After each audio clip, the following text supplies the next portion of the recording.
ലജുമാതി ചേർത്തൊരു പൊരുത്തം നിനക്കിലുമിതജിതൻ്റെ നാമഗുണമതിനിങ്ങു വേണ്ട ദൃഢം. ഒരു കോടി കോടി തവ തിരുനാമമുള്ളവയിൽ അരുതാത്തതില്ല. ഹരിനാരായണായ നമ. ഇവിടെ എഴുത്തച്ഛൻ ഭഗവാന്റെ നാമങ്ങളിൽ നിന്ന് ഉചിതമായ നാമം തിരഞ്ഞെടുക്കലിനെ കുറിച്ച് പറയുകയാണ്.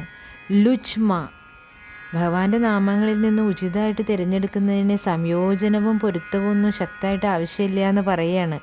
ലുച്മാതി ചേർത്തൊരു പൊരുത്തം നിനക്കിലും.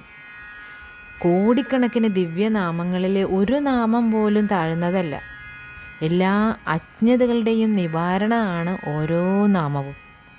മന്ത്രങ്ങളിൽ അക്ഷരങ്ങൾ ശക്തിയെ വിളിക്കാൻ പ്രത്യേക സംയോജനങ്ങളിൽ ഉപയോഗിക്കുകയാണ്.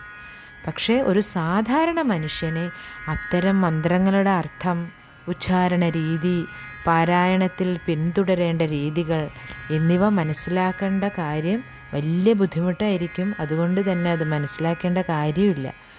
ആഴത്തിൽ ചിന്തിക്കുമ്പോൾ ഓരോ അക്ഷരങ്ങളും ശക്തമാണെന്ന് ഒരാൾക്ക് മനസ്സിലാക്കാൻ കഴിയുമായിരിക്കും.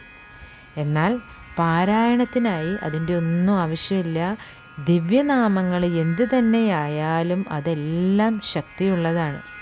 അതുകൊണ്ട് പാരായണത്തിനായി ഭഗവാന്റെ ദിവ്യനാമങ്ങൾ തിരഞ്ഞെടുക്കുന്നതിന് അക്ഷരങ്ങളുടെ സംയോജനത്തെയും പൊരുത്തത്തെയും കുറിച്ച് വിഷമിക്കേണ്ടതില്ല എന്ന് സാധാരണക്കാരോട് എഴുത്തച്ഛൻ പറയുകയാണ്. ഒരു മന്ത്രങ്ങളും അറിഞ്ഞില്ലെങ്കിലും ദിവ്യനാമങ്ങൾ പറയാലോ. കോടിക്കണക്കിന് ദിവ്യനാമങ്ങളുണ്ടല്ലോ, അവയിൽ ഒരു നാമം പോലും താഴ്ന്നതല്ല.